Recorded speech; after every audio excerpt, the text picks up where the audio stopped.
بسم اللہ الرحمن الرحیم۔ السلام علیکم، آپ دیکھ رہے ہیں الف نیوز اور میں ہوں آپ کے ساتھ ماجد علی۔ شامل کرتے ہیں پاکستان اور دنیا بھر سے بریکنگ نیوز ہیڈ لائنز۔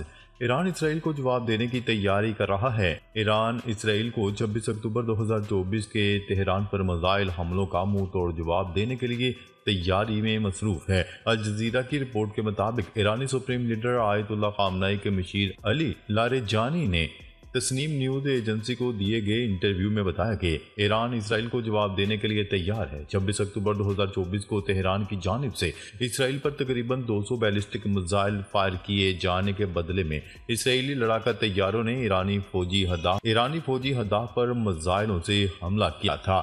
چند روز قبل اسرائیلی وزیر اعظم نیتن یاہو نے ایک بار پھر ایران کی تیل کی تنصیبات پر حملے کی دھمکی دی تھی۔ ان کا کہنا تھا کہ ایران کی جانب سے حملے کی صورت میں اسرائیل ایران کی تیل کی تنصیبات پر حملہ آور ہو سکتا ہے۔ نیتن یاہو کی جانب سے مذکورہ بیان ایسے وقت میں سامنے آیا تھا جب اسرائیلی صدر امریکی دورے پر تھے، جہاں ان کی امریکی صدر جو بائیڈن سے ملاقات ہونا تھی۔ اسرائیلی وزیر اعظم کا کہنا تھا کہ اسرائیل پر ایران کی جانب سے ایک اور حملہ ایرانیوں پر اربوں روپے کے ڈاکے کے مترادف ہوگا۔ انہوں نے دھمکی امیز لہجے میں کہا تھا کہ اگر اسرائیل نے ایرانی تیل کی تنصیبات پر حملہ کر دیا تو ایران میں معاشی تباہی کی صورتحال پیدا ہو جائے گی۔ خبر کے اگلے حصے میں بات کرتے ہیں۔ حزب اللہ نے اہم پہاڑی محاذ پر اسرائیلی ٹینکوں کو بھاگنے پر مجبور کر دیا۔ لبنان کی تنظیم حزب اللہ نے البیضہ کے اہم پہاڑی محاذ سے اسرائیلی ٹینکوں کو بھاگنے پر مجبور کر دیا۔ حملے میں 6 ٹینک تباہ کر دیے۔ الجزیرہ کی رپورٹ کے مطابق حزب اللہ نے ٹینک شکن میزائلوں کی بوچھاڑ سے نشانہ بنا کر اسرائیل کے ٹینکوں اور فوجیوں کو جنوبی لبنان کے البیضہ علاقے میں ایک اسٹریٹجک پہاڑی کی چوٹی کی پوزیشن سے پیچھے ہٹنے پر مجبور کر دیا۔ حزب اللہ نے ایک بیان جاری کرتے ہوئے بتایا کہ اس نے لبنان کے جنوب میں اپنے حصے میں 6 اسرائیلی مرکبہ ٹینک تباہ کر دیے، جن میں سے 5 اسٹریٹجک ساحلی علاقے البیضہ میں نشانہ بنائے گئے، جہاں سے بعض ازاں اسرائیلی فوجی اہم پہاڑی مقام سے بھاگ گئے۔ دوسری طرف اسرائیل نے حزب اللہ کے فوجی ہیڈ کوارٹرز پر متعدد حملوں کا دعویٰ کیا ہے۔ اسرائیلی فوج نے اعلان کیا ہے کہ اس نے گزشتہ شام بیروت کے علاقے دہیہ میں 12 فوجی ہیڈ کوارٹرز پر حملہ کیا۔ ایکس پر جاری کردہ بیان میں کہا گیا ہے کہ اہداف میں حزب اللہ کا انٹیلیجنس ہیڈ کوارٹر اور اس کا ساحلی میزائل یونٹ بھی شامل ہے۔ لبنانی فوج کا کہنا تھا کہ جنگ میں عدم شرکت کے باوجود جنوب مغرب میں واقع قصبے العمیریہ میں ایک اڈے پر اسرائیلی حملے میں اس کا ایک فوجی جاں بحق اور 18 دیگر زخمی ہو گئے۔ اسرائیل اور حزب اللہ کے درمیان جنگ کے آغاز سے لے کر اب تک اسرائیلی فوج کے حملوں میں 40 سے زیادہ لبنانی فوجی ہلاک ہو چکے ہیں۔ خبر کے اگلے حصے میں بات کرتے ہیں۔ اسرائیلی وزیر اعظم نے اپنی ہی فوج سے لڑنا شروع کر دیا۔ اسرائیلی وزیر اعظم اور فوج کے درمیان دراڑیں پڑنے لگی ہیں اور نیتن یاہو نے اپنی ہی فوج سے لڑنا شروع کر دیا ہے۔ غاصب صہیونی ریاست کی غزہ پٹی پر مسلسل جنگ 14 ماہ سے جاری ہے، جبکہ لبنان میں بھی اس نے 1 ماہ قبل نیا محاذ جنگ کھول دیا ہے۔ اس کے علاوہ ایران پر بھی حملے جاری ہیں۔ اس لڑائی کے دوران یہ خبر سامنے آئی ہے کہ اسرائیلی وزیر اعظم نیتن یاہو اور ان کی فوج کے درمیان دراڑیں پڑنے لگی ہیں اور انہوں نے اپنی ہی فوج سے لڑنا شروع کر دیا۔ نیتن یاہو نے ایک ویڈیو پیغام جاری کرتے ہوئے کہا جس میں انہوں نے اپنی ہی فوج پر الزام عائد کیا کہ اسرائیلی فوج نے اہم معلومات تک ان کی رسائی کو روک کے رکھا۔ واضح رہے کہ اسرائیلی وزیر اعظم گزشتہ دنوں وزیر دفاع کو برطرف کر چکے ہیں، جبکہ اپنی رہائش گاہ پر 2 بار حملوں کے بعد وہ سیکیورٹی ایجنسی کے سربراہ کو بھی برطرف کرنے پر مجبور کر رہے ہیں۔ دوسری جانب گزشتہ دنوں بین الاقوامی فوجداری عدالت نے غزہ جنگ سے متعلق مبینہ جنگی جرائم کے الزام میں اسرائیلی وزیر اعظم نیتن یاہو اور سابق وزیر دفاع کے وارنٹ گرفتاری جاری کر دیے گئے۔ دونوں کی بیرون ملک سفر کی صورت میں گرفتاری کا امکان ہے اور کئی ممالک عدالتی حکم پر عمل درآمد کرنے کے اعلان بھی کر چکے ہیں۔ یاد رہے کہ گزشتہ برس 7 اکتوبر سے اسرائیلی فورسز کی غزہ پر جاری وحشیانہ حملوں میں اب تک 43,000 سے زیادہ افراد شہید ہو چکے ہیں۔ ان میں اکثریت خواتین اور بچوں کی ہے، جبکہ غزہ ملبے کا ڈھیر بن چکا۔ اسرائیلی فوج نے اس دوران جنگی قوانین کو بھی اپنے پیروں تلے روند ڈالا۔ پناہ گزین کیمپوں، ہسپتالوں، اسکولوں پر بمباری کر کے ملبے کا ڈھیر بنا دیا۔